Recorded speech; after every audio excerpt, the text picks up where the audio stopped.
Sa opisina ng abogado, sa may filing section, nakita ko si Cardo at Pia. Nag-a-apply sila para ideklarang hindi na ako karapat-dapat mamuno sa kumpanya ko. Ang lahat ng kayamanan namin. Parang may pumunit sa dibdib ko. Tahimik akong nanood, may namumuong galit. Alam kong may malaking gagawin sila, ngunit hindi nila alam na may nakita ako. May nasimulan ako. Bago tayo magpatuloy, kung maaari, mag-subscribe ka sa channel at sabihin mo sa comments kung saan ka nakikinig ngayon, ikatutuwa ko talagang malaman iyon. Ako si Maria Elena Reyes. Lena ang tawag nila sa akin. 50 taong gulang na ako noon. Sa edad na iyon, masasabi kong biniyayaan ako ng Diyos ng lahat ng aking pinangarap. Mayroon akong malaking kumpanya na namana ko sa aking ama. Matagumpay ko itong napalago. Nakatira kami sa isang marangyang villa sa Makati City. Simbolo ito ng tagumpay. Ng masarap na pamumuhay. Sa panlabas, ang buhay ko ay tila perpekto. Mayaman. At puno ng pagmamahal. May isang asawang nagmamahal. Naaalala ko pa noon.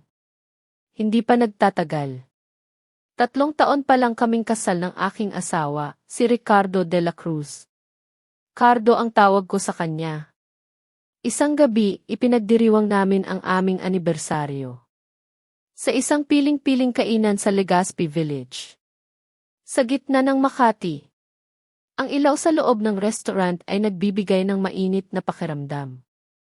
Ang mga kristal na chandelier ay naglalabas ng ginintuang ilaw. Sumasalamin sa magagandang pinggan at baso. Kasama namin ang kanyang ina. Si Aling Corazon Bautista o Aling Cora. At si Sofia Ramirez, si Pia. Isang malapit na kaibigan ni Cardo mula pa noong bata pa siya. Tinutulungan namin siya. Pinatira muna sa bahay. Nagtatawanan kami. Nagbibiruan. Pakiramdam ko noon, ako ang pinakamahal na asawa sa buong mundo. Si Cardo, ang aking asawa, ay hindi nagkukulang sa pagpapakita ng pagmamahal. Hinihiwa niya ang aking karne sa maliliit na piraso. Para madali kong makain. Iniaabot niya ang panyo. Kung sakaling kailangan ko. Ang lahat ay tila nasa ayos. Kaya lang, nitong mga nakaraang linggo, madalas akong nahihilo. Sumasakit ang ulo ko. Sabi ni Cardo, siguro raw ay pagod lang ako sa trabaho. Masyado raw akong stress. Ako naman, naniwala. Pinaniwalaan ko ang kanyang pag-aalala. Ang kanyang yakap. Ang kanyang mga payo, pagkatapos ng hapunan, paalis na kami. Sumakay na kami sa aming kotse. Nang halos 10 minuto na kaming bumibiyahe. Bigla akong kinabahan. Napansin ko. Nawawala ang aking mamahaling leather na bag, naglalaman iyon ng aking telepono. Wallet. At mga mahahalagang papeles, sinabi ko kay Cardo. Agad siyang huminto. Inalok niya akong balikan ang restaurant. Ngunit tumingin ako sa likuran. Nakita ko si Aling Cora na tila antok na antok. Hindi ko gusto na maabala pa siya. Kaya pinilit ko si Cardo na ihatid muna sila pauwi. Sabi ko, kukuha na lang ako ng taxi. Babalikan ko na lang mag-isa ang bag ko. Nag-aalangan si Cardo, pero sa huli ay pumayag. Alam ko, Legazpi Village iyon. Ligtas. Nang bumalik ako sa restaurant, tila wala ng gaanong tao. Tahimik na.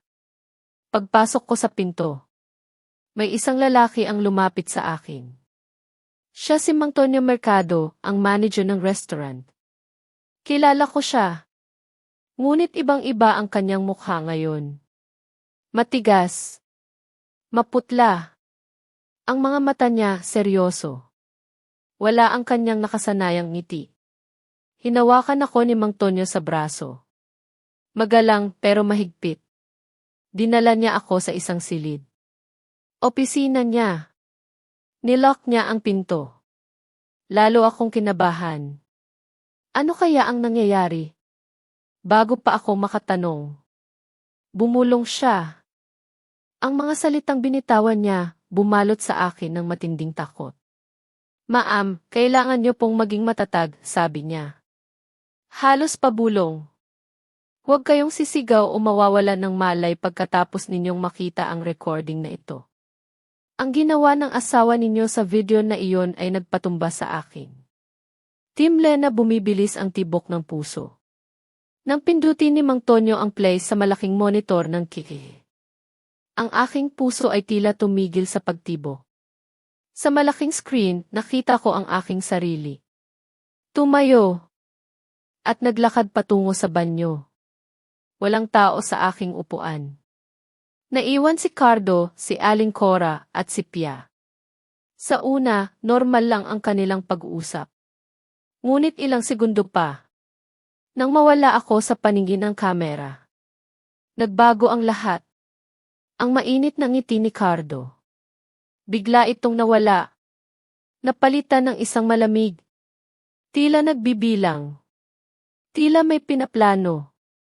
Nakita ko siyang tumingin sa kaliwa. Sa kanan. Sinigurado niyang walang waiter na nakatingin sa aming mesa. Pinipigilan ko ang aking paghinga. Pagkatapos, ang kamay ni Cardo. Mabilis itong gumalaw. Kinuha niya ang aking bag na nasa mesa. Ang aking puso.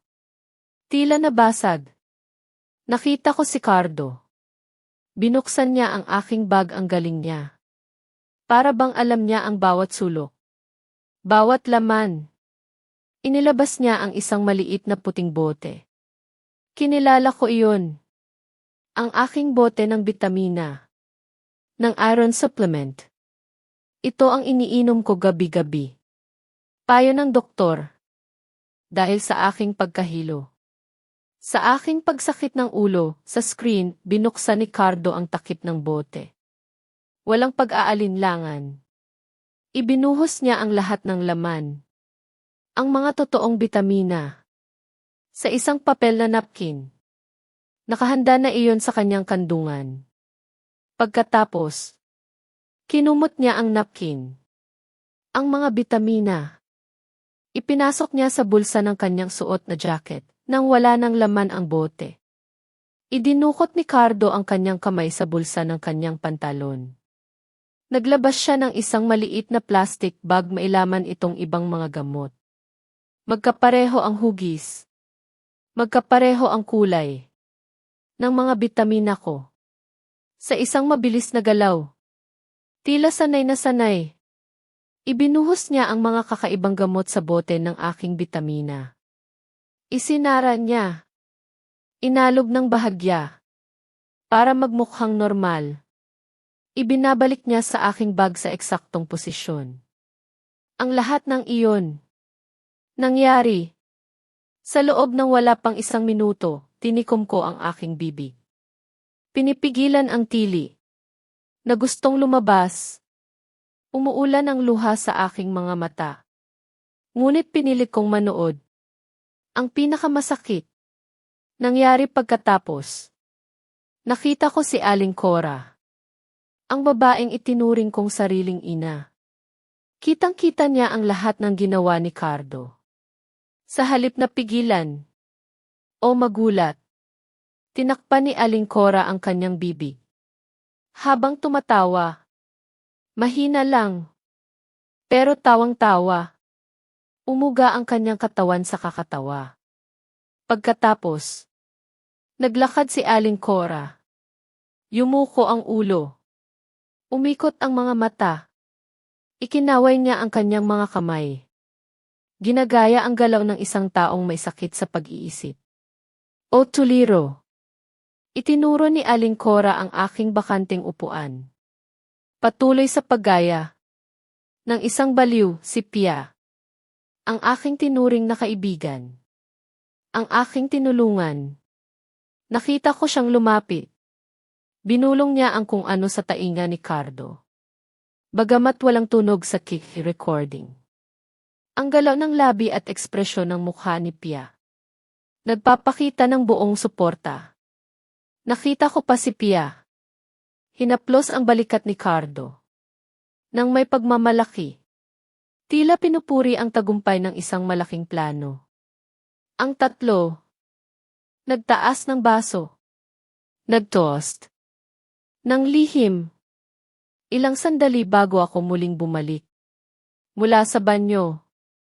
Sa video, nagdilim ang screen ng monitor. Natapos ang video. Ang opisina ni Mang Tonyo. Binalot ng nakakapanindig balahibong katahimikan. Tanging ang mahinang tunog ng aircon. At ang mabilis kong paghinga. Ang naririnig. Pakiramdam ko.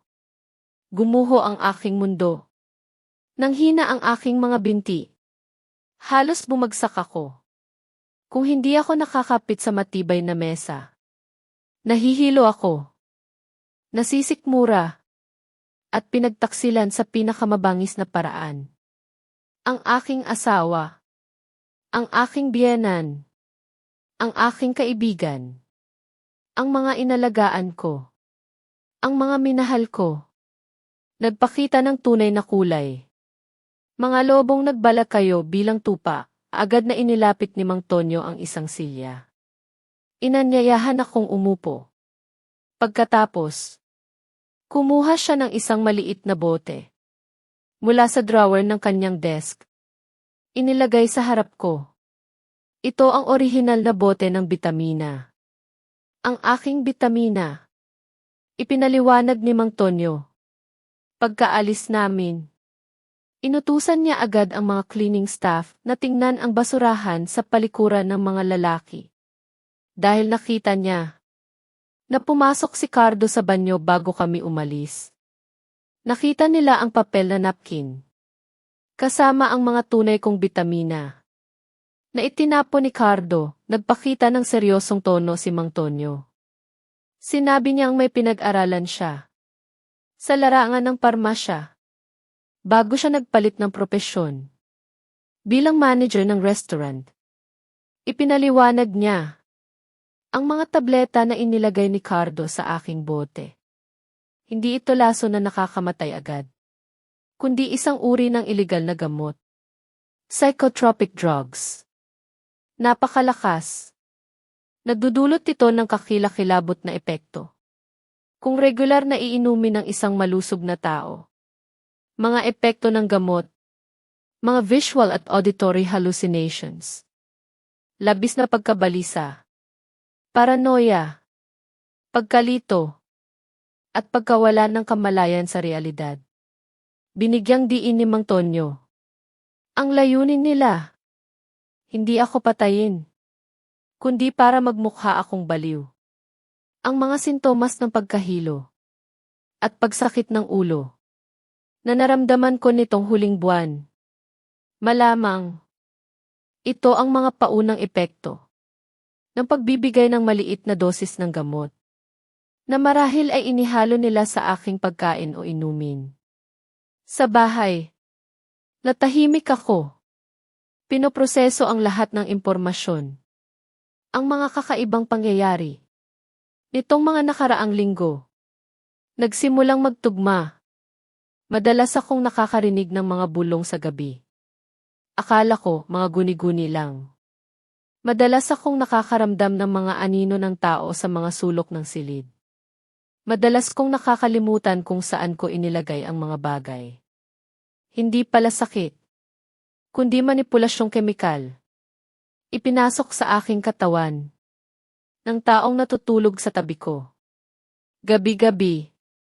Gusto akong paalisin ni Cardo. Gusto niya akong gawing baliw.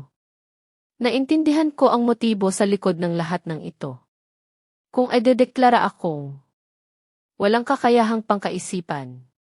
Sa medikal. O sa legal na paraan. Kung gayon, ang karapatan sa pamamahala ng lahat ng ari-arian ng kumpanya at ng mana mula sa aking ama. Mapupunta sa aking pinakamalapit na tagapag-alaga. Ang aking sariling asawa. Gusto nila akong alisin. At tamasahin ang aking kayamanan. Nang hindi kailangan maging mamamatay tao. Ang plano. Napakalinis at napakasama ng aking sariling asawa. Sinisindi ni Cardo ang aparatong ito. Nang sadya, sa oras ng aking pagtulog, upang guluhin ang aking pahinga at lumikha ng ilusyon ng auditory hallucinations.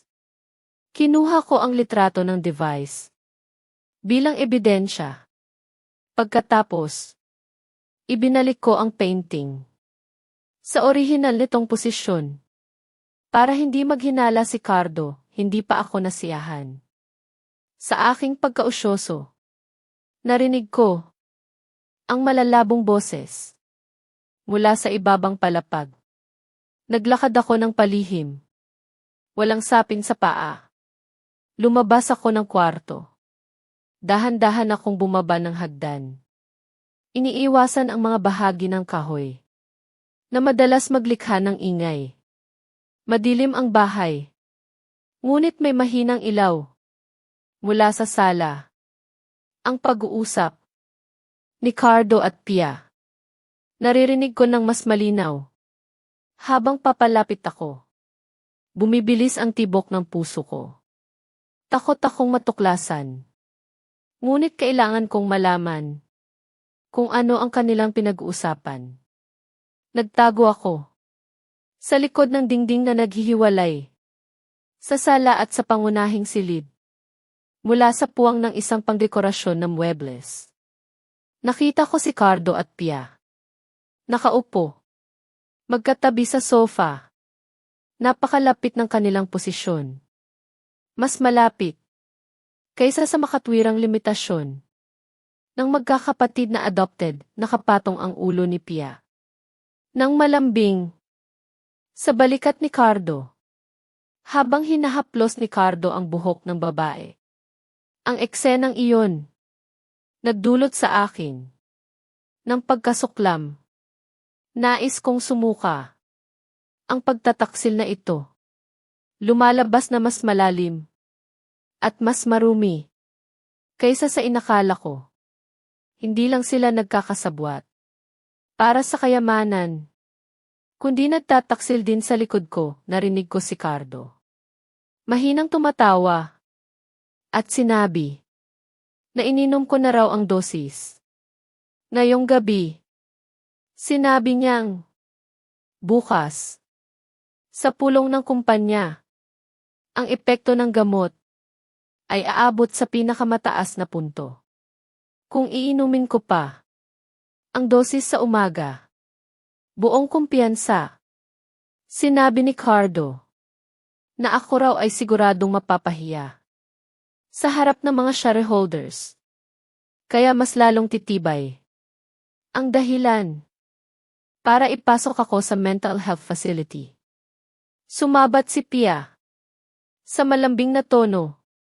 Tinanong kung kailan daw sila pwedeng huminto sa pagkukunwari na magkapatid na adopted. Umamin siyang pagod na siya sa pagkunwari na maging magalang sa harap ko. Natingin niya raw ay tanga at walang muwang. Sinabi ni Pia na hindi na raw siya makapaghintay na maging tunay na ginang ng bahay at ipadala ako sa mental hospital. Sa labas ng syudad, nagplano pa raw siya ng bakasyon sa Europa gamit ang pera ng kumpanya ko. Sa susunod na buwan, kapag nakuha na ni Cardo ang legal na kapangyarihan sa aking mga ari-arian, pinakalma ni Cardo si Pia. Hinalikan ang tuktok ng ulo ng babae at nangako na matatapos na ang lahat sa loob ng wala pang 24 na oras. Sinigurado ni Cardo kay Pia na wala akong ibang kakampi bukod sa kanila dahil ang aking mga magulang ay pumanaw na at labis akong nagtitiwala sa kanila. I record ko ang kasuklam-suklam na pag-uusap na iyon gamit ang voice recorder function. Sa aking cellphone. Nanginginig ang aking mga kamay. Pinipigilan ang galit na gustong sumabog. Umuulan ng luha sa aking mga pisngi. Hindi na luha ng kalungkutan, kundi luha ng puro pagkamuhi. Ngayon, alam ko na. Ni isa. Sa bahay na ito, ay walang kakampi sa akin. Nag-iisa ako. Sa pugad ng mga magnanakaw. Gayunpaman, ang kaalamang iyon, nagbigay sa akin. Ng bagong lakas, pinatay ko ang recording. Pagkatapos, dahan-dahan akong bumalik sa aking kwarto. Humiga ako sa kama. Hinila ang kumot. At tinitigan ang madilim na kisam. Hindi ako matutulog. Ngayong gabi, magpaplano ako ng counterattack. Bukas ng umaga, ang tunay na digmaan ay magsisimula. Kailangan kong maging matalino. Maging malakas. Ngunit sa puso ko, nararamdaman kong mayroon pa ring naniniwala sa pagiging totoo at tapat. Mayroon pa ba? Kinabukasan ng umaga, nagising ako na may kunwari sakit ng ulo. Nagulo ko ang aking buhok. Huminga ako ng malalim, kunwari inanghihina, hinahanap ang ibulong na dapat kong marinig. Naroon si Cardo, nag-aalala, tulad ng dati. Narinig ko siya. Mahal, ayos ka lang ba? Tanong niya, malambing ang boses. Pero sa likod ng lambing na iyon, alam kong may tinatago siyang kasamaan. Heto, inumin mo na ang gamot mo sa umaga. Iniabot niya sa akin ang isa na namang pildoras. Ang lason.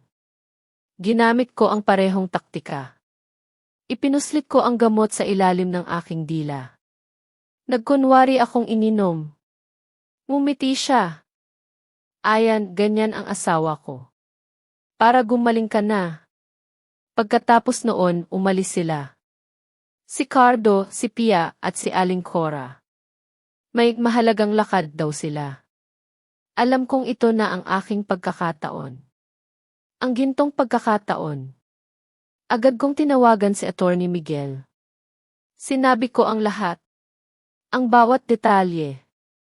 Hindi nagtagal, naroon na siya. Dumaan siya sa likod ng aming bahay para walang makapansin. Tahimik kaming pumasok sa opisina ni Cardo. Alam ko kung saan nakatago ang duplicate key. Pagkapasok namin, agad kaming naghanap. Alam ko, may dapat kaming makita. May alam akong safe doon. Alam ko rin ang code. Ang kaarawan ni Aling Cora. 502010 po. Binuksan ko ang safe. At doon, nakita namin ang lahat. Ang draft ng petisyon para ideklara akong incompetent. Ang peking psychiatric certificate na nakasaad na baliw ako. At ang pinakamatindi ang mga bank statement. Daan-daang milyong piso. Inilipat mula sa kumpanya papunta sa mga personal na account ni na Aling Cora at Pia. Mga gastusin sa mamahaling shopping. Pero may isa pa. Isang pasaporte.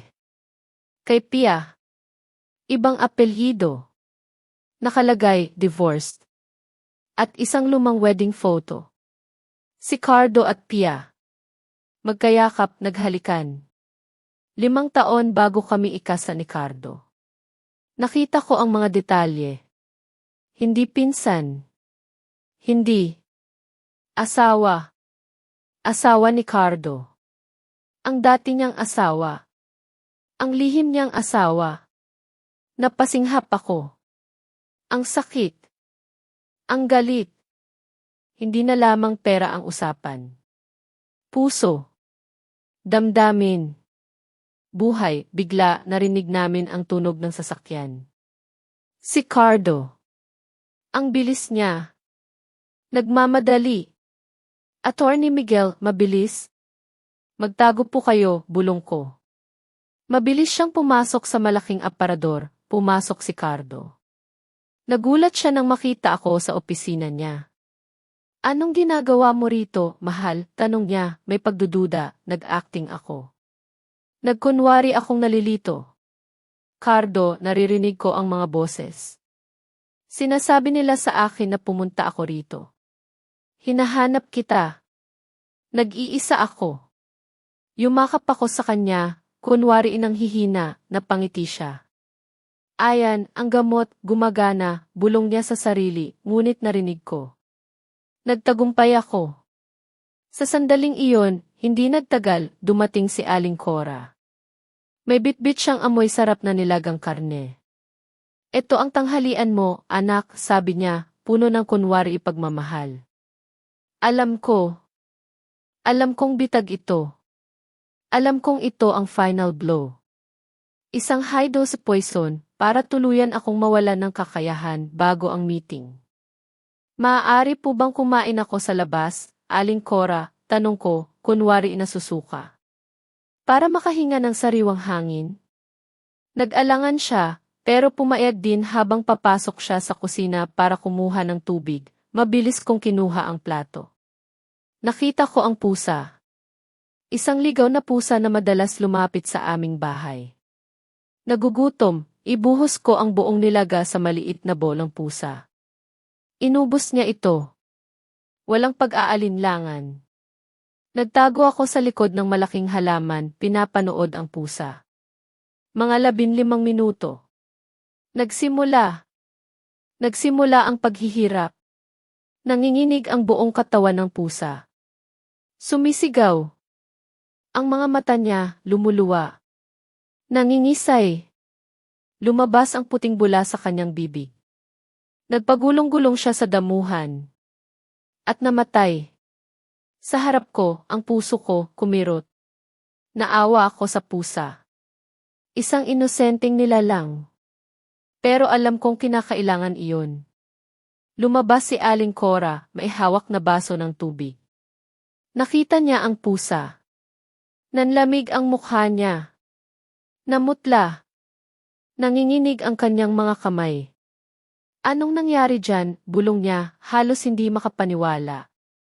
Nako, Aling Cora, tingnan niyo po. Bakit ganyan ang pusa? Para siyang sinapian. Ang dami siguro niyang nakain na lason sa labas, sabi ko, pinipilit na maging inosente. Nagkunwari akong hindi naiintindihan ang nangyayari. Pero sa kanyang mga mata, nakita ko. Ang takot. Ang pagkabigla. Ang realization na ang lason napakalakas. At dapat ako ang biktima. Ang takot na maakusahan siya ng pagpatay, kumalat sa kanyang buong pagkatao. Nanginginig ang kanyang buong katawan. Ang kanyang mukha, punong-puno ng takot. Ito ang simula. Ito ang epekto ng kanilang masamang plano. Ang biyahe patungo sa skyscraper ng opisina. Na pag-aari ng aming pamilya. Ay tila napakahaba. Atensyonado. Sa loob ng marangyang kotse. Na minaneho ng pribadong driver. Mabigat ang katahimikan. Nakaupo si Cardo. Sa tabi ko. Mahigpit na hawak. Ang kamay ko. Para bang. Siya ang pinakaprotektadong asawa. Sa mundo. Gayunpaman. Naramdaman ko. Ang lamig. Ng palad ni Cardo. At ang pinong pawis. Na bumabasa. Sa kamay ng lalaki. Kinakabahan si Cardo. Ngunit excited din sa harap na upuan. Si Pia. Na paminsan-minsan. Sumusulyap. Sa rearview mirror. Nagpapalitan ng makahulugang tingin. Kay Cardo. Hindi sumama si Aling Cora. Dahil gulat pa rin. Sa insidente ng pusa. Mas pinili niyang maghintay. Ng balita ng tagumpay. Sa bahay, huminto ang kotse. Sa pangunahing lobby. Ng skyscraper. Sa sentro ng pananalapi ng lungsod. Malapit sa Ayala Avenue. Bumaba ako. Ng kotse. Sadyang dahan-dahan. Ganap na umaasa. Sa braso ni Cardo, ang mga empleyado at security staff na sumalubong sa amin.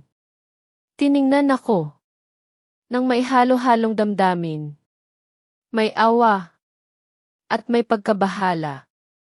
Ang mga tsismis tungkol sa kalagayan ng aking kalusugan. Sa pag-iisip, tila ipinakalat na ng banayad ni Cardo at ng kanyang mga kasabwat. Nitong mga nakaraang linggo, nakita nila ang kanilang boss na dati elegante at matatag. Ngayon, tila isang taong nawawala na may walang laman na tingin at medyo magulo ang damit. Ito, lalo pang nagkumbinsi sa lahat na ako ay hindi na talaga may kakayahang mamuno sa kumpanya. Iginaya ni Cardo ako patungo sa executive elevator. Sa loob ng metal na kahon na umaakyat, bumulong si Cardo sa aking tainga. Sinabi niyang, maging kalmado lang ako at hindi ko kailangan magsalita sa pulong. Inutusan ni Cardo ako na umupo lang at tumango kung tatanungin. Sinabi rin ni Cardo na may pribadong doktor naghihintay sa boardroom.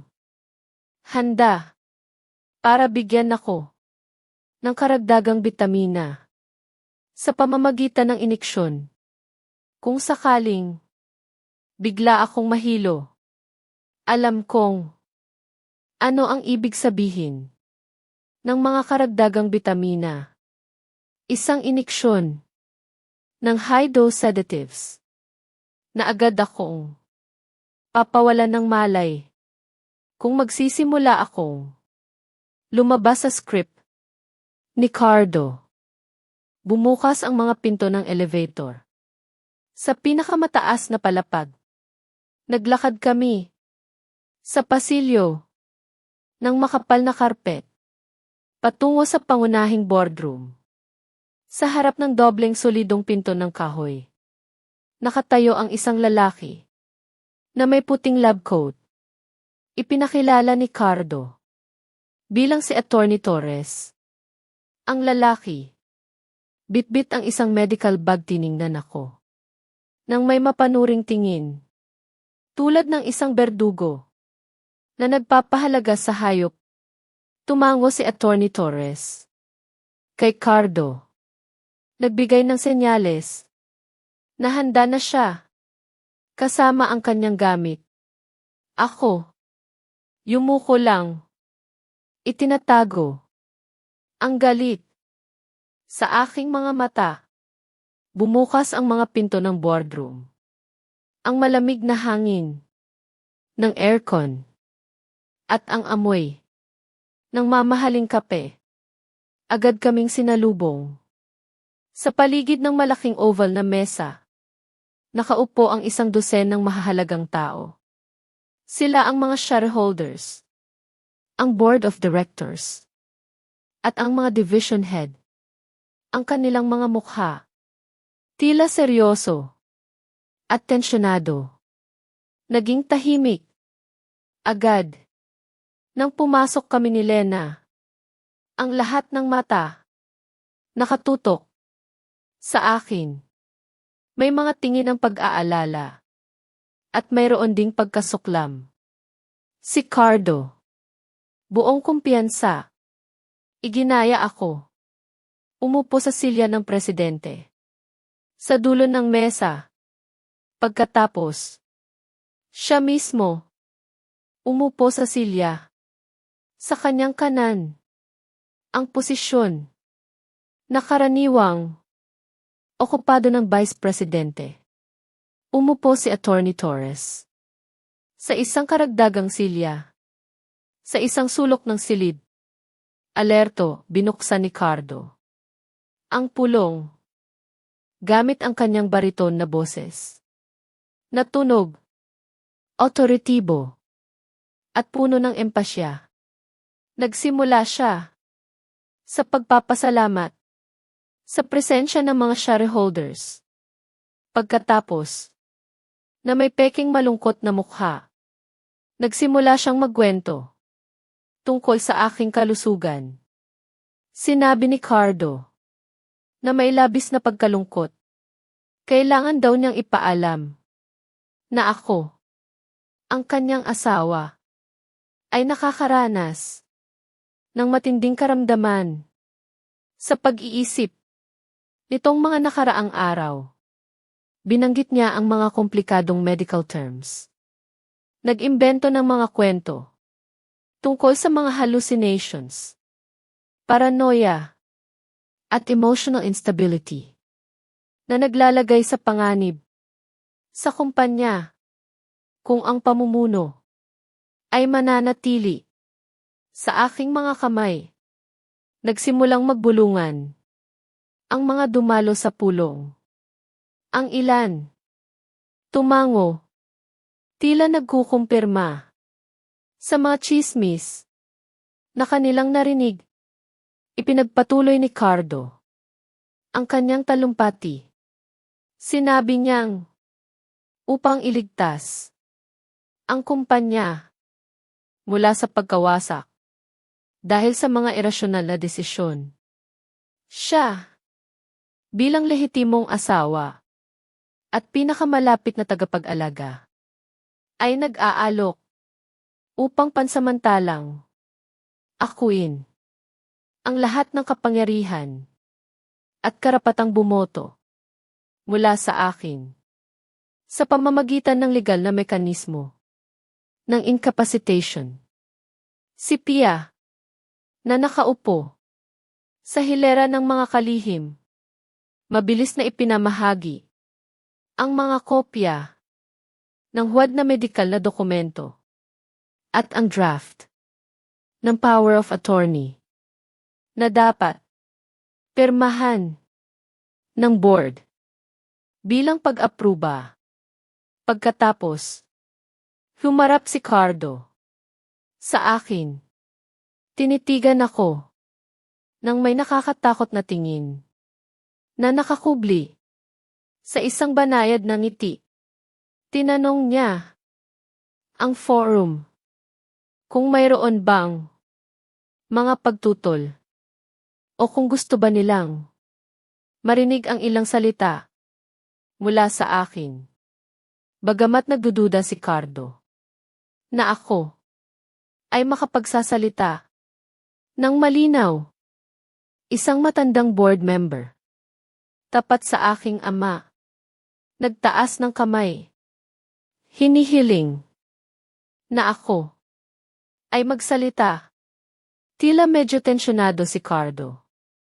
Ang kanyang kamay sumenyas kay Attorney Torres sa sulok para maghanda. Inilapit ni Cardo ang microphone sa aking bibig at bumulong ng mahina. Sumang-ayon ka, mahal ko. O iniksyonan ka ng doktor. Ngayon din ni. Doon. Itinaas ko ang aking mukha. Ang aking tingin. Na dati. Walang laman. Bigla. Nagbago. Naging matalas. Malinaw. At puno ng otoridad. Itinuwid ko ang aking likod. Na kanina pa. Nakabaluktot. Itinapon ko ang postura ng may sakit na aking ginagampanan. Inalis ko ang kamay ni Cardo na may hawak ng microphone at kinuha ang kontrol ng iyon ng matatag. Ang matinding pagbabago na ito. Nagpasigaw kay Cardo. Sa gulat, si Attorney Torres, na sana'y tatayo, huminto. Dahil sa matalim na tingin ko, binuksan ko ang aking bibig. At ang aking boses. Tunog. Malakas. Matatag. At napakalinaw. Walang panginginig. Ng takot. O pagkalito. Binati ko. Ang lahat ng naroroon. Ng isang magalang na pagbati. Ngunit puno ng dignidad.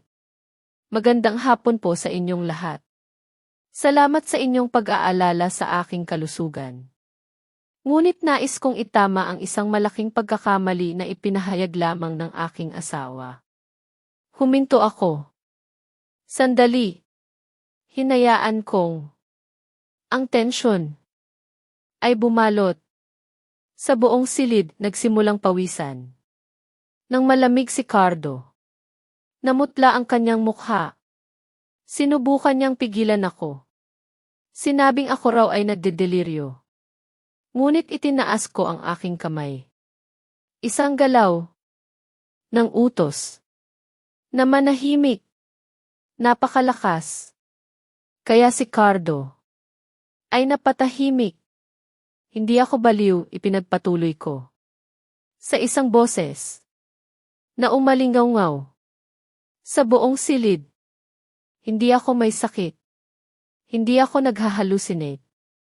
At lubos akong may kamalayan sa kung ano ang nangyayari sa silid na ito. Ang nakikita ninyong mga sintomas ng sakit sa pag-iisip sa panahong ito ay resulta ng isang sistematikong pagtatangka na lasonin ako gamit ang iligal na psychotropic na gamot. Ang kapaligiran sa boardroom. Sumabog. Sa kaguluhan. Nagkatinginan ang mga shareholders. Sa gulat. Si Cardo. Nagpanik. At tumayo. Sumisigaw.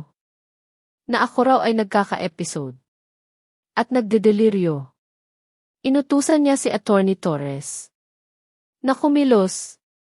Agad. Para masiguro. Ang pasyente, sumulong si Attorney Torres. Bitbit ang hiringgilya. Ngunit bago pa tumama. Ang karayom. Sa aking balat. Bumukas ng malakas. Ang mga pinto ng silid. Pumasok si Attorney Miguel. Kasama ang dalawang unipormadong pulis. At si Mang Tonyo. Ang manager ng restaurant. Tumayo ako. Mula sa aking silya. Tiningnan ko si Cardo. Na ngayon. Nanginginig sa takot. Hindi ako ang kailangan ng doktor, Cardo, sabi ko. Itinuro ko ang mukha ng aking asawa. Kundi ikaw. Ang kailangan ng abogado. At kayong lahat. Itinuro ko ang mga shareholders. Dapat ninyong makita kung sino talaga ang mga parasito na kumakain sa kumpanyang ito. Attorney Miguel, paki-on ang projector. Ang malaking puting screen. Sa likod ko. Dahan-dahang bumaba. Sinubukan ni Cardo. Tumakbo.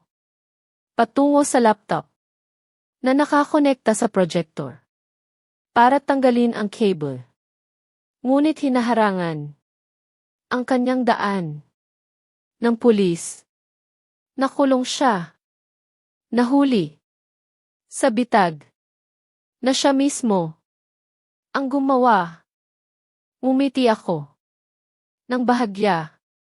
Isang malamig na ngiti ng tagumpay. Ang mapagpasyang pulong na ito. Tiyak. Nagmarka. Ng isang pagtatapos. Hindi sa pagbagsak ko. Kundi sa pagtatapos. Ng bulok na palabas. Ng aking asawa. Ang screen ng projector. Nagsindi. Nang maliwanag. Handa. Para ipakita. Ang katotohanan. Nasisira. Sa buhay ni Cardo. Magpakailanman. Bumabalot ang maliwanag na puting ilaw. Sa malaking screen. Sa aking likuran. Lumilikha ng anino ko. Na tila nakatayo. At hindi matinag. Si Cardo. na naharangan ng 2 pulis, ay nanatili ng tulala. Ang kanyang mukha, maputla. Gusto niyang sumigaw. Gusto niyang pigilan ang lahat ng ito. Ngunit ang kanyang dila, tila manhid. Para bang isang malaking bato ang nakaharang sa kanyang lalamunan. Malamig na pawis, na kasing laki ng butil ng mais, nagsimulang lumabas sa kanyang noo. Binabasa ang kanyang mamahaling kwelyo ng kamisa, alam niyang lubos kung ano ang lalabas. Sa screen na iyon, isang recording ng nakaraan na inakala niyang ligtas na nakabaon. Kasama ng pagkawala ng aking alaala, sumenyas ako kay Attorney Miguel na nasa tabi ng laptop. Tumango si Attorney Miguel nang matatag at pinindot ang play button. Ang unang video na lumabas ay ang recording mula sa security camera ng restaurant kung saan kami naghapunan. Ang malinaw na kalidad ng larawan ay nagbigay daan sa lahat, sa silid, na makita ng malinaw ang mga mukha ng mga naroroon. Ang mga shareholders na dati nagdududa at naguguluhan. Ngayon, lumapit ang kanilang katawan.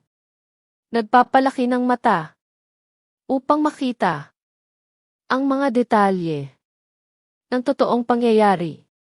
Sa screen, nakita ang aming mesa na tila nagkakaisa. Nakita akong tumayo mula sa aking upuan at naglakad patungo sa banyo ang sandaling ito. Ang simula ng lahat ng krimen, ang mga galaw ni Cardo. Sa video, kitang-kita at hindi matututulan. Tumingin siya sa kaliwa, sa kanan, tulad ng isang baguhang magnanakaw. Pagkatapos, mabilis niyang kinuha ang aking bag, isang hininga ng gulat. Ang narinig sa lahat, sa pulong, nang makita si Cardo na itinapon ang laman ng bote ng bitamina ko at pinalitan ng kakaibang tableta na kinuha niya mula sa bulsa ng kanyang pantalon. Ang aksyon na iyon, na plano, napakalamig, at ginawa ng isang lalaki na kapupuri pa lang sa kanyang asawa sa harap ng forum na ito. Bilang pinakamaalalahaning asawa, wala nang natitira sa imahe ng mapagmahal na asawa na itinayo ni Cardo. Sa lahat ng panahong ito, ang nasa screen ay isang tusong manloloko na nilalason ang sarili niyang asawa. Ipinagpatuloy ng video ang pagpapakita ng mas masakit na eksena. Ang mukha ni Aling Cora lumabas sa harap sa screen nang mag-zoom ang kamera. Salamat sa forensic team na kinontrata ni Attorney Miguel. Ang matanda, kilala bilang relihiyoso, tumatawa ng malakas habang ginagaya ang galaw ng baliw. Nanguyam sa akin. Nawala si Pia. Kitang-kita rin. Nagbibigay ng suporta. Hinahaplos ang balikat ni Cardo nang may pagmamalaki. Tahimik ang video. Walang tunog. Ngunit ang kanilang mga galaw, sumisigaw ng malakas tungkol sa masamang sabwatan na kanilang ginagawa. Ang boardroom naging magulo. Nagkaroon ng mga bulungan, ng galit, at pagkabigla. Ang ilang board members, umiling, na may mukha ng pagkasuklam. Tinitigan si Cardo. Para bang dumi siya na nakadikit sa kanilang sapatos. Sinubukan ni Cardo ipagtanggol ang sarili. Sa gitna ng kaguluhan, sumigaw siya sa paos at nanginginig na boses. Sinusubukang kumbinsihin ang mga tao na ang video ay resulta ng computer manipulation.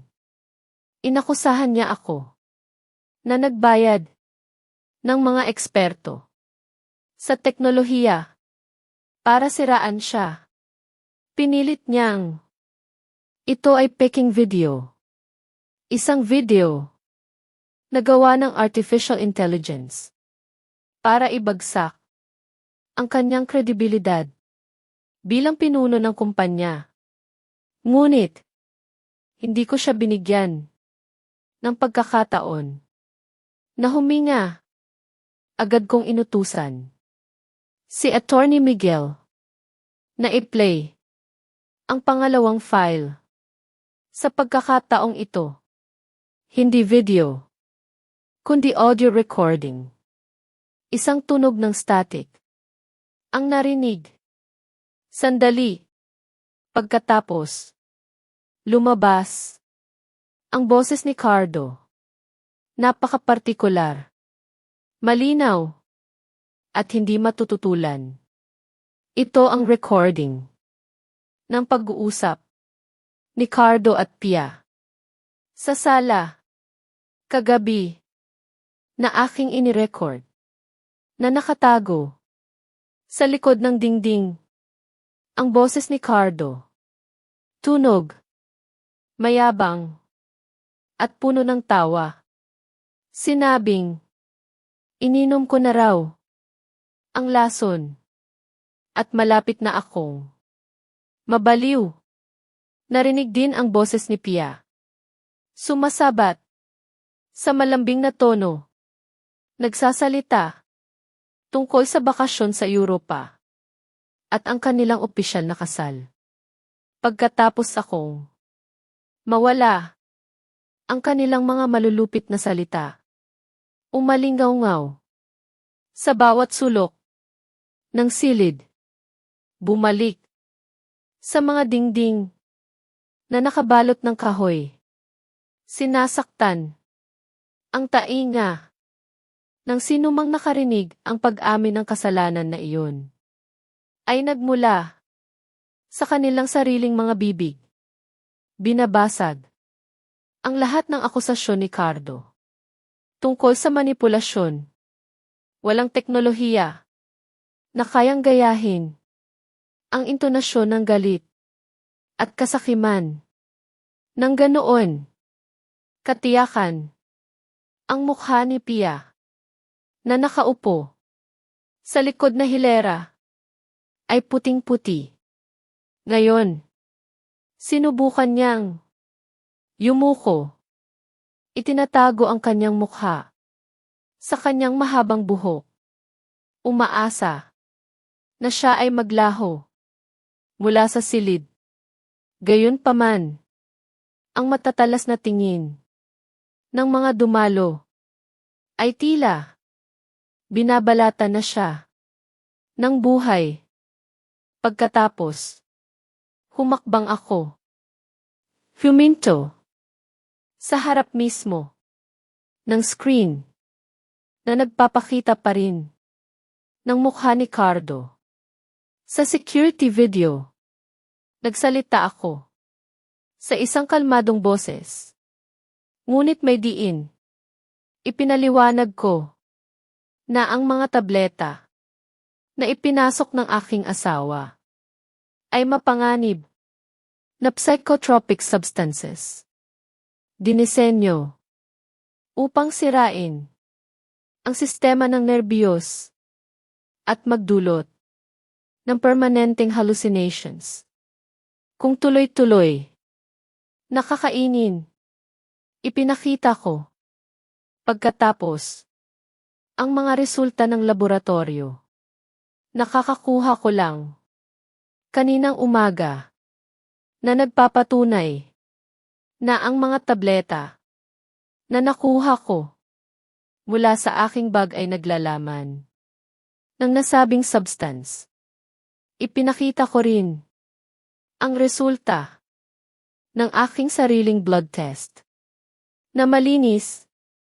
Nagpapatunay. Na hindi ako uminom ng gamot. At ang aking kalagayan ay ganap na malusog. Hindi pa natatapos ang pagkagulat ng mga naroroon. Ipinakita ni Attorney Miguel ang susunod na slide. Sa pagkakataong ito, ito ay datos pinansyal.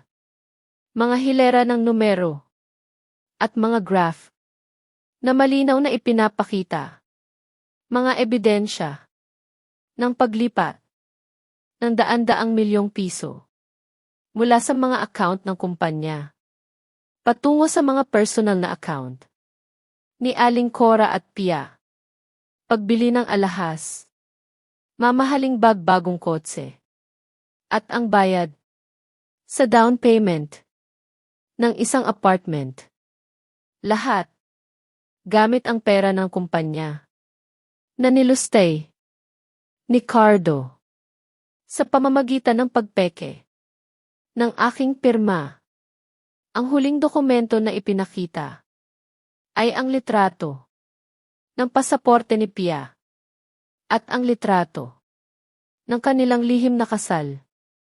Ang pinakamalaking lihim ni Cardo ay nabunyag. Ang lalaking nagsasabing, pinakasalan ako dahil sa pagmamahal. Lumabas na mayroon ng ibang asawa at ginamit ako bilang milking cow para pondohan ang kanyang lihim na pamilya. Naramdaman ni Cardo na gumuho ang kanyang mundo. Agad nang hina ang kanyang mga binti. Hindi kayang suportahan ang kanyang timbang. Bumagsak siya ulit sa kanyang silya na may walang laman na tingin. Ang lahat ng plano na maingat niyang binalangkas sa loob ng 3 taon. Nasira sa wala pang 15 minuto. Tumingin siya sa paligid. Naghahanap ng butas para makatakas. Ngunit ang pinto, mahigpit, na binabantayan ng pulis. Tiningnan niya si Attorney Torres. Umaasa ng tulong. Ngunit ang binili niyang doktor ay inaresto na ng seguridad ng tangkain. Tumakas. Sa side door, nag-iisa si Cardo. Ganap na nag-iisa. Sa gitna ng dagat ng paghatol.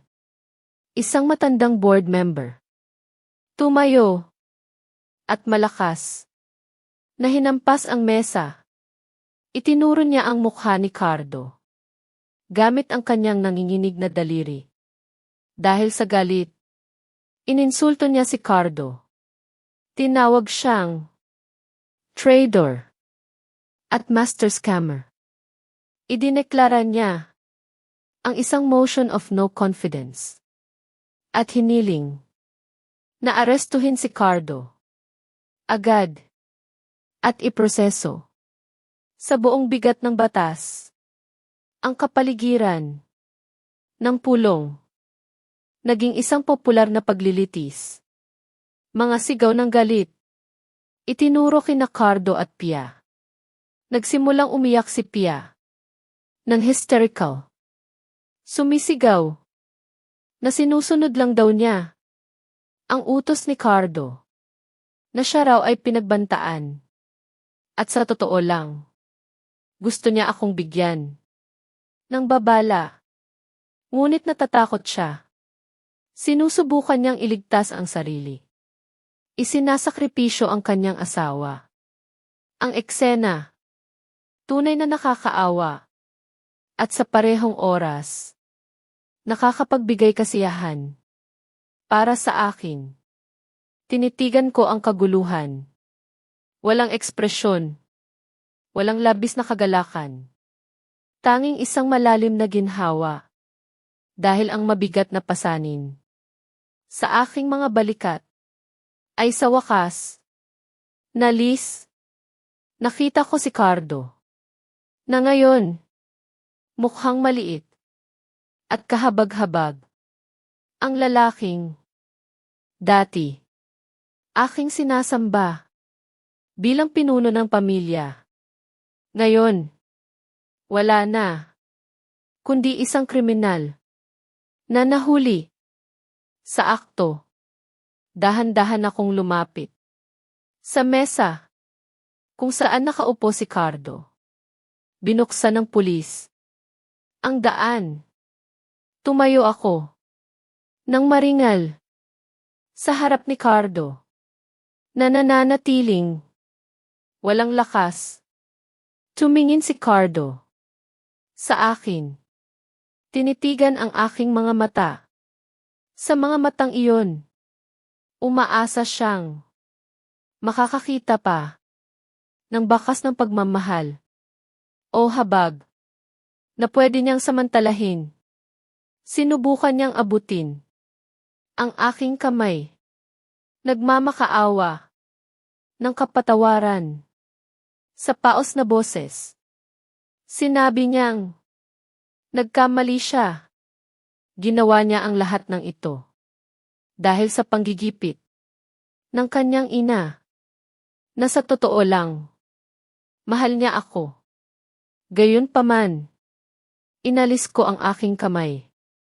Nang may pagkasuklam, hindi na ako magpapaloko. Ulit, ang palabas ni Cardo ay tapos na at sa pilitang ibaba ang kortina. Inilapit ko ang aking mukha sa tainga ni Cardo. Bumulong ng mahina para lamang si Cardo ang makarinig. Sinabi ko na hindi pa tapos ang laro. Talaga, ipinaalala ko kay Cardo ang isang maliit na bagay na nangyari sa kotse kanina. Isang hindi gaanong mahalagang detalye na hindi napansin ni Cardo dahil sa sobrang pagkabahala sa kanyang sariling pagmamataas. Ang bulong ko ay tulad ng susi na nagbukas ng pinto ng impyerno para kay Cardo. Isang huling sorpresa na inihanda ko bilang panghimagas ng aking eleganteng paghihiganti. Ang kaguluhan sa boardroom dahan-dahang nawala pagkatapos sa pilitang dinala ni pulis si Cardo at Pia. Ang alingaw-ngaw ng hysterikal na sigaw ni Cardo ay nararamdaman pa rin. Nakabitin sa hangin. Nag-iiwan ng bakas ng malalim na kakulangan sa ginhawa. Sa sinumang nakarinig ako na natiling nakatayo sa aking lugar. Tinitigan ang dobleng pinto. Nakakasara lang ang aking mga balikat na kanina tensyonado. Nagsimulang lumuwag. Dahan-dahan. Huminga ako. Nang malalim. Hininga ang amoy ng kalayaan na nahalo sa natitirang tensyon. Sa paligid ko, ang mga shareholders at ang board of directors na natili pa rin sa katahimikan. Sinusubukang lunukin ang kriminal na drama. Nakakabunyag lang sa kanilang harapan. Walang nangahas magsalita. Hanggang sa lumingon ako. At tiningnan sila. Isa-isa. Nang may tingin na kalmado. Ngunit may otoridad. Si Attorney Miguel. Ang epektibong batang abogado. Kinuha ang kontrol. Sa teknikal na sitwasyon. Hiningi niya. Sa mga security personnel. Nabuksan ang mga bintana. At buksan. Ang lahat ng ilaw. Sa silid.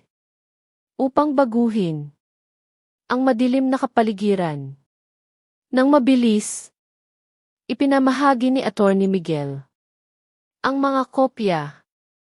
Ng mga orihinal na dokumento. Na nagpapatunay. Na ako. Ang tanging. Lehitimong may-ari. At mayroong. Ganap na katinuan. Ako. Nagsalita. Pagkatapos. Sa mga naroroon. Humingi. Ng tawad. Muli. Dahil sa abala. At sinigurado. Sa kanila. Na ang operasyon ng kumpanya. Ay magpapatuloy. Ng normal. Mula. Bukas ng umaga. Binigyang diin ko. Na isang kumpletong audit. Ay agad na isasagawa. Upang hanapin. Ang bawat sentimo. Na nilustay. Ng aking asawa.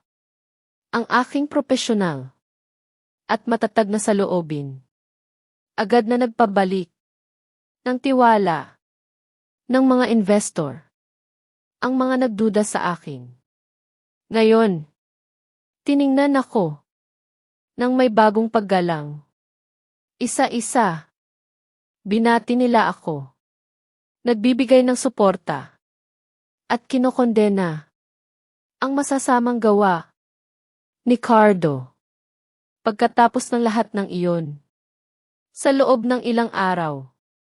Nagsimula akong harapin ang legal na proseso. Gumawa ako ng masusing paghahanap ng mga ebidensya. Kasama si Attorney Miguel. Araw-araw.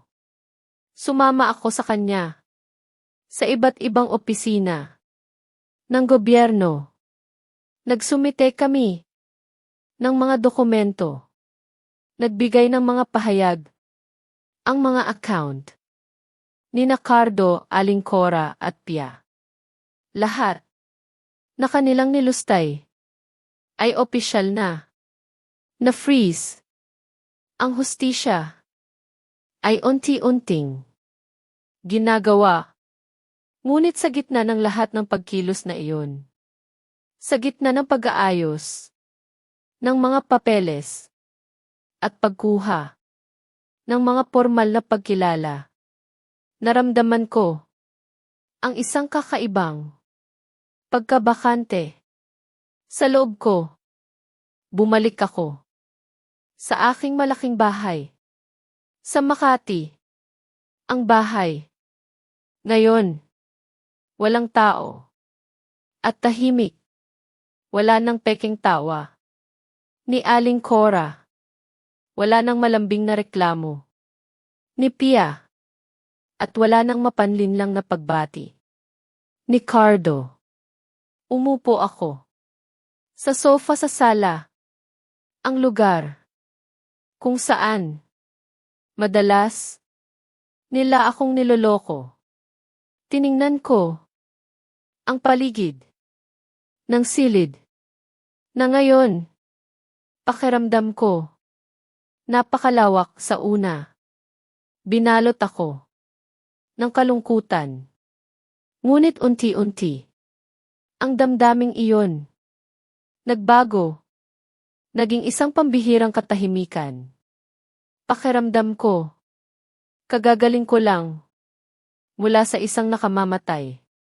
Nasakit, ipikit ko ang aking mga mata. Isang luha. Ang pumatak. Hindi dahil. Sa kalungkutan. Ng pagkawala. Ng aking asawa.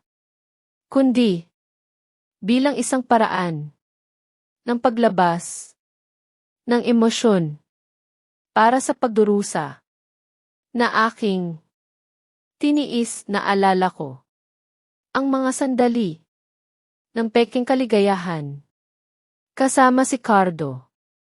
Ang kanyang mga halik sa noo tuwing umaga. Ang kanyang mga salita ng pag-aalala. Ang aming mga mainit na hapunan.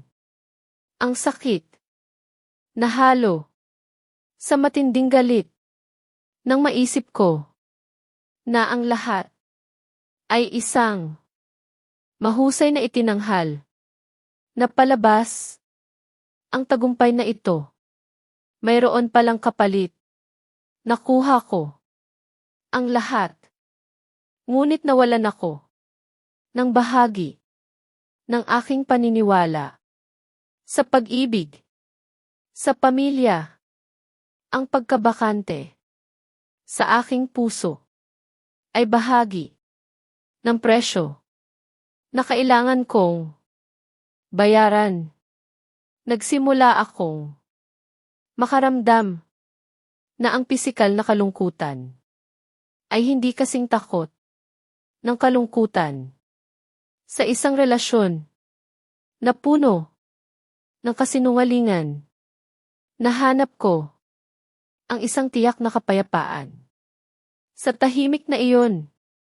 Sa wakas, ligtas na sa mga nakakalasong boses at mga masasamang plano ng gabing iyon.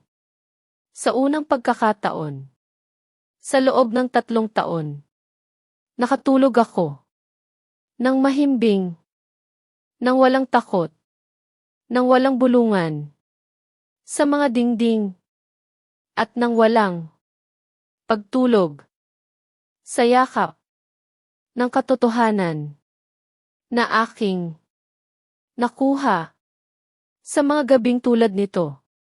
Sa gitna ng katahimikan ng aking tahanan, napagtanto ko na ang pagbabahagi ng kwentong ito ay tila isang malaking ginhawa.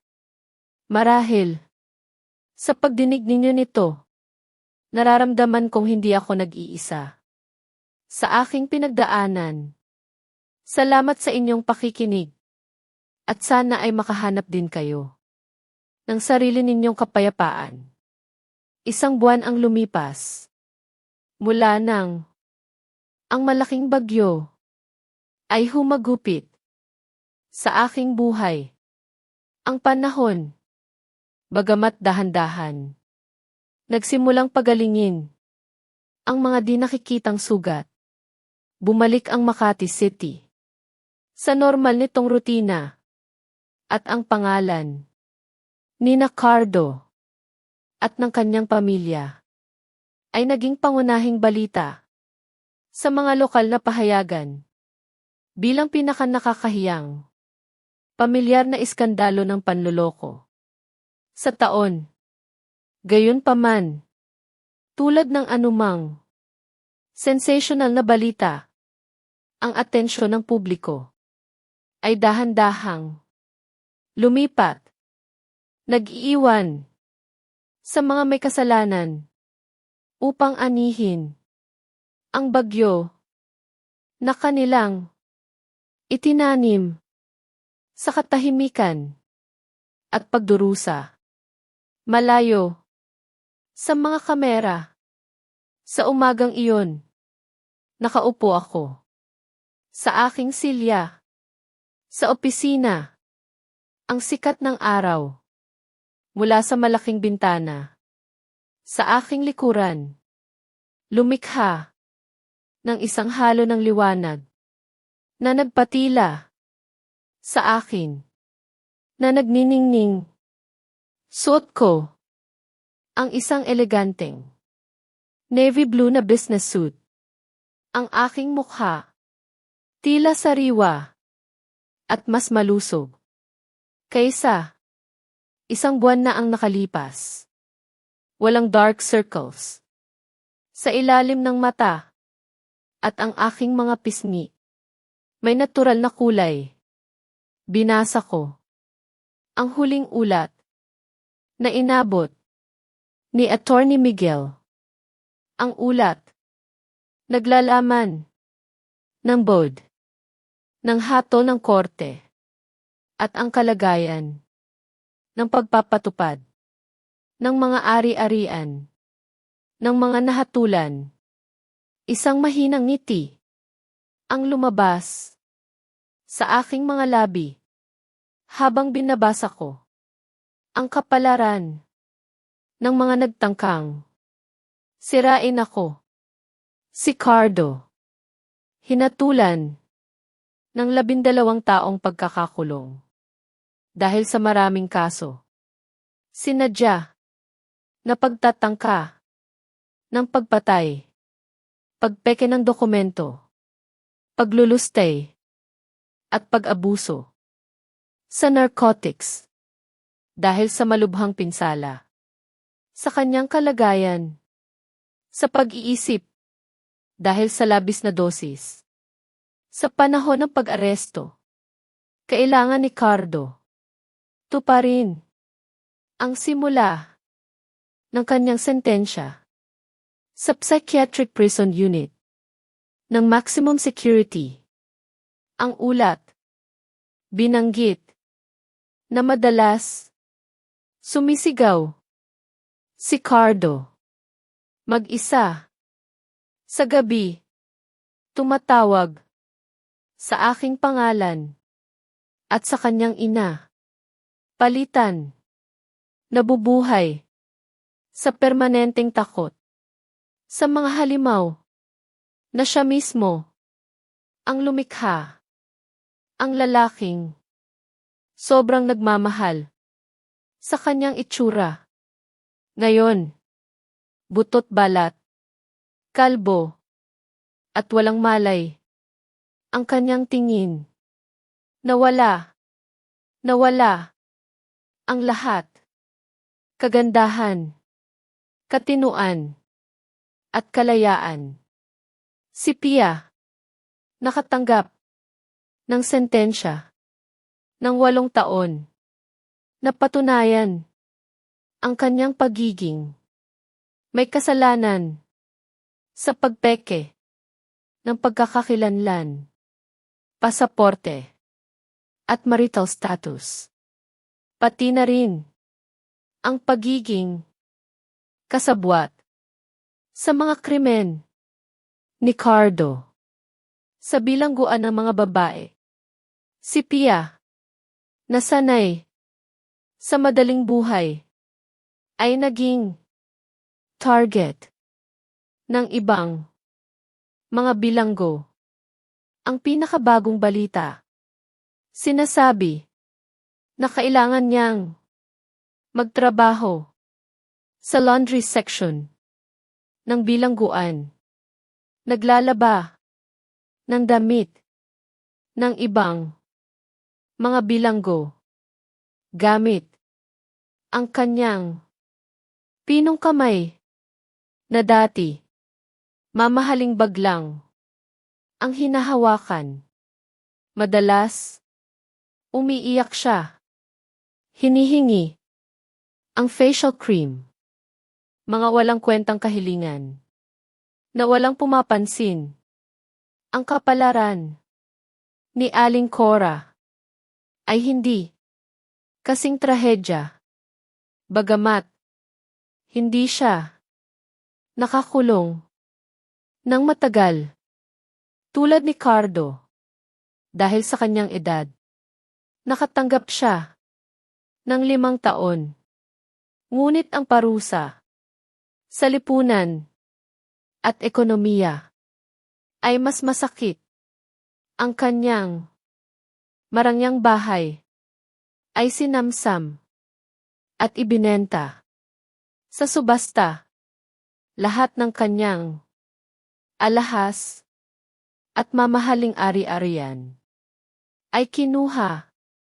Ngayon. Si Aling Cora. Ay wala na. Talaga. Sabi ni Attorney Miguel. Ni ang malalayong kamag-anak. Ayaw siyang bisitahin. O tulungan. Dahil sa kahihiyan. Ang matanda. Na labis. Na nahuhumaling. Sa status. Ngayon. Ginugugol. Ang kanyang pagtanda. Sa likod ng rehas. Mag-isa. Markado. Bilang isang ina.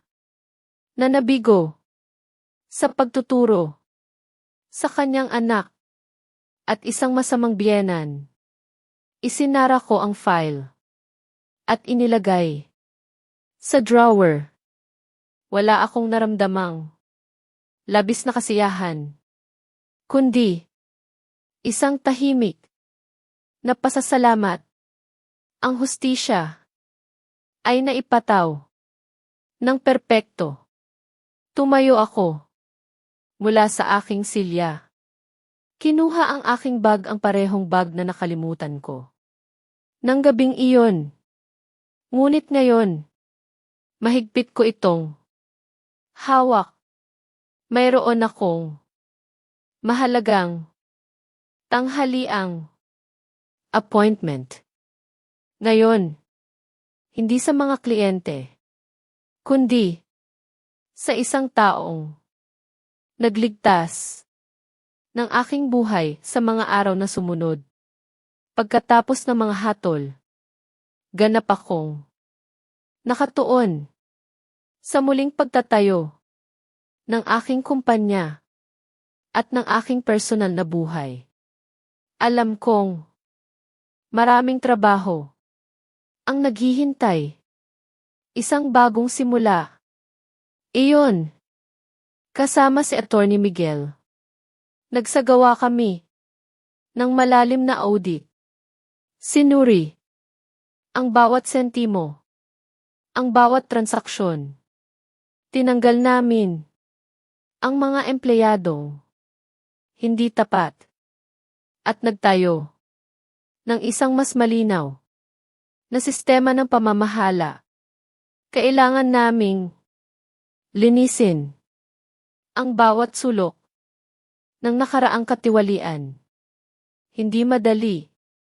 Ngunit kailangan. Nagdaos ako. Ng mga pagpupulong.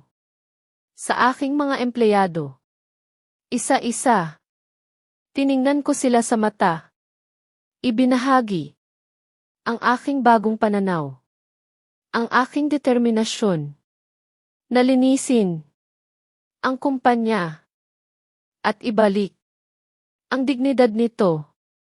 Unti-unti. Nagsimula silang. Maniwala. Muli. Ang tiwala. Ay nabuo. Dahan-dahan. Nagpatupad ako. Ng mga bagong polisiya. Tungkol sa etika. Sa negosyo. Nais kong. Ang kumpanya. Ay maging. Isang simbolo. Hindi lang. Ng tagumpay. Kundi. Ng integridad. At katatagan. Sa halip na. Makakuha. Ng labis na kita. Pinili kong. Mamuhunan. Sa kapakanan. Ng aming mga empleyado. At sa komunidad. Ito ang bagong direksyon. Na aking. Iguguhit. Para sa aking kumpanya. Nararamdaman ko. Na ito. Ang tamang gawin. Ang pakiramdam ko. Ay lumuwag. Ng malaki. Sa aking dibdib. Ngunit. Hindi ako. Ganap na. Masaya. Ang sakit. Ng pagtataksil. Ay nanatili pa rin. Isang sugat. Na mahirap. Maghilom. Minsan. Sa tahimik na gabi. Bumabalik. Ang alaala. Ng kanilang. Mga ngiti. Mga tawa. Ngunit. Kasabay nito. Ang alaala. ng kanilang mga kasinungalingan at pagtataksil. Naintindihan ko na kahit ang pera at kapangyarihan ay maaaring mawala, ang tunay na halaga ng tao, ang kanyang integridad at dignidad, ang hindi kailanman mapapalitan. Ito ang aral na hinding-hindi ko malilimutan. Ang aking mga gabi na dati puno ng takot at pag-aalala. Ngayon, mas tahimik, mas personal. Marami akong oras para sa aking sarili. Nagbasa ako ng mga libro na matagal ko nang gustong basahin. Nag-ehersisyo sa umaga sa aking hardin. Muling natuklasan ang aking mga lumang libangan na aking napabayaan. Ang pagpipinta, ang paghahardin, ang malaking bahay ko. Bagamat napakalaki, hindi na ito libingan ng aking mga emosyon, kundi isang pribadong espasyo ng akin, isang lugar kung saan makakapag-isip ako nang malaya. Naramdaman ko ang isang malalim na kapayapaan. Nagmula ito sa katotohanan at sa kalayaan. Hindi ito ang kapayapaan ng pagkalimot, kundi ang kapayapaan ng pagtanggap. Pagtanggap sa nangyari, pagtanggap sa sakit, at pagtanggap na kailangan kong magpatuloy ang ugnayan ko kay Mang Tonyo ay lumago, naging isang pinahahalagahan na pagkakaibigan, batay sa tiwala at pasasalamat. Madalas akong bumibisita sa kanyang restaurant na ngayon siya na ang nagpapatakbo. Mas marami ang tao, mas masaya ang kapaligiran, masarap pa rin ang mga pagkain. Masarap ang simpleng pagkain. Doon, naramdaman ko ang tunay na diwa ng tao. Sa bawat ngiti, sa bawat pagbati ng kanyang mga empleyado, nakita ko ang katapatan at kasipagan. Mga bagay na bihira kong nakita sa aking sariling tahanan. Ang restaurant ay naging simbolo ng pag-asa para sa akin at para sa maraming tao na nakarinig ng aming kwento. Ito ay patunay na may kabutihan pa rin sa mundo kahit gaano pa kadilim ang nakaraan. Ito ang aking bagong tahanan. Ito ang aking bagong simula. Isang umaga, gumising ako sa aking kwarto na naliligo sa sikat ng araw. Naramdaman ko ang kapayapaan na bumabalot sa akin. Hindi na ako nag-iisip tungkol kay Cardo o sa mga nangyari.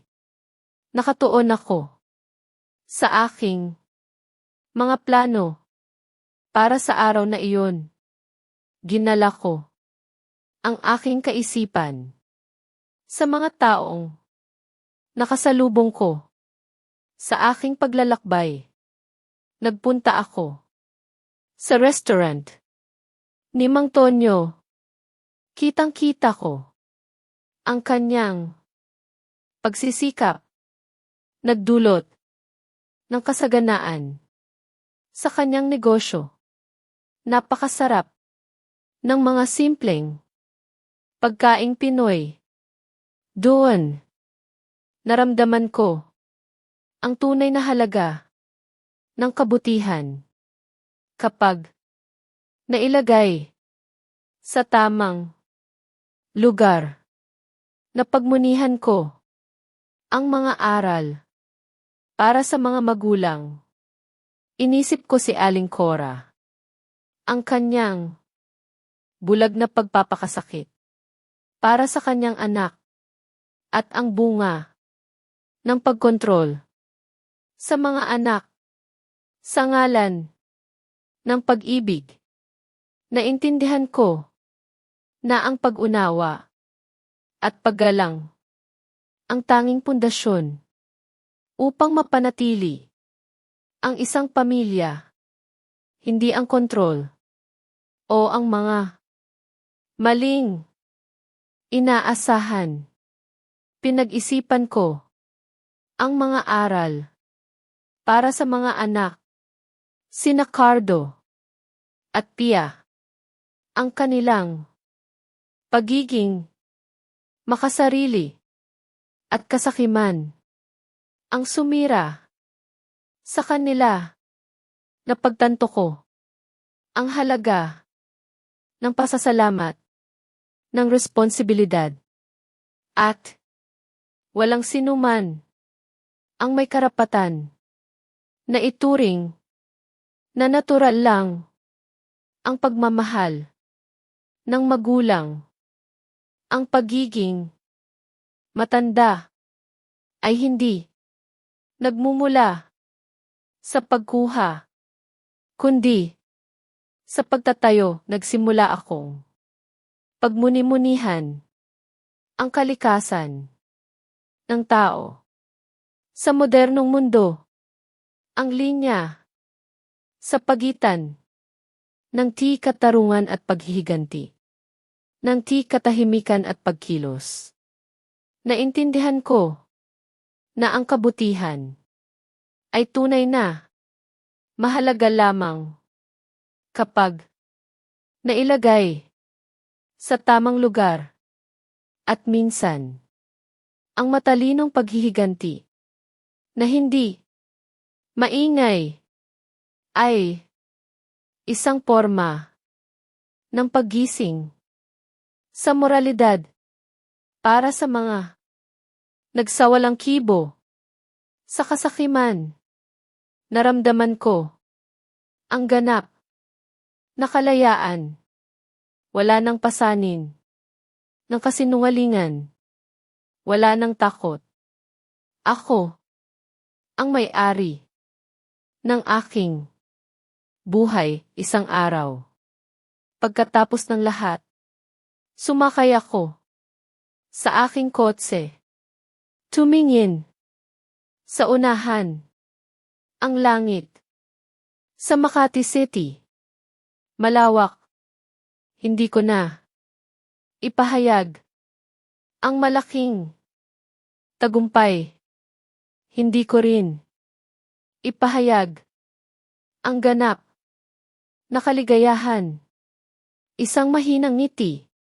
Isang pagtango sa aking sarili. Marahil hindi na ako muling magmamahal. Ako nang mas maingat.